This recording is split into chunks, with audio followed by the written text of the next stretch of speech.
Bonjour.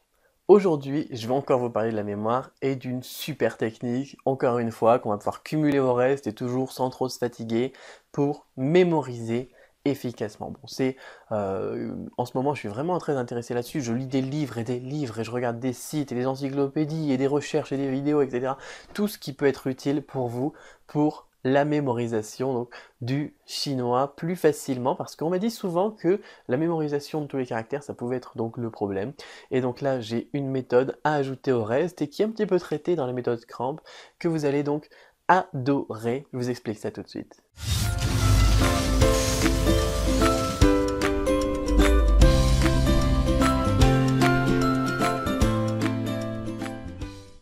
En fait, cette idée, elle m'est venue lorsque j'ai regardé une série américaine qui s'appelle Le Mentaliste, The Mentalist. Vous devez peut-être connaître, ça passe donc peut-être à la télé en France, j'en sais rien du tout. En tout cas, je vous le recommande si vous êtes intéressé donc par tout ça.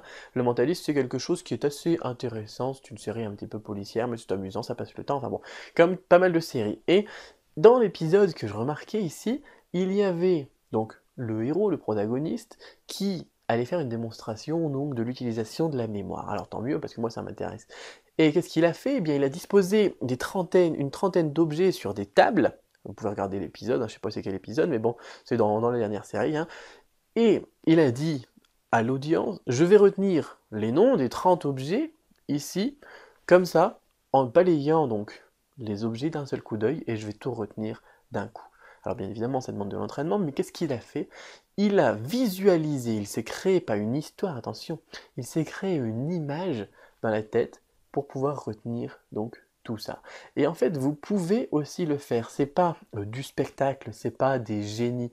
Ce qu'il faut pour pouvoir mémoriser efficacement, c'est visualiser. Par exemple, vous visualisez des objets, vous les mettez dans un décor, vous les placez selon une histoire, comme une BD, ou bien alors selon un rangement, comme dans un placard. Le tout, c'est de le visualiser vraiment. Vous levez les yeux un petit peu au ciel, et puis c'est plus facile pour visualiser, regardez vers le haut, et vous imaginez donc ces objets d'une certaine manière. Je vous expliquerai ça un petit peu plus en détail juste après. Et ça va vous permettre de retenir 2, 3, 5 fois plus qu'une personne qui n'utilise pas cette technique. Alors, comment ça marche? Comment il faut faire ça? Euh, Pourquoi ça marche en plus? Et comment en plus amplifier le phénomène et booster tout cela, et toujours sans passer trop de temps et sans dépenser donc trop d'efforts, trop d'énergie? Eh bien, je vous détaille tout cela pas à pas dans le guide qui est un petit peu plus long et un petit peu différent que d'habitude, que vous retrouverez juste en dessous de la vidéo. Je vous retrouve tout de suite donc de l'autre côté pour cela. Vraiment, c'est une des meilleures techniques.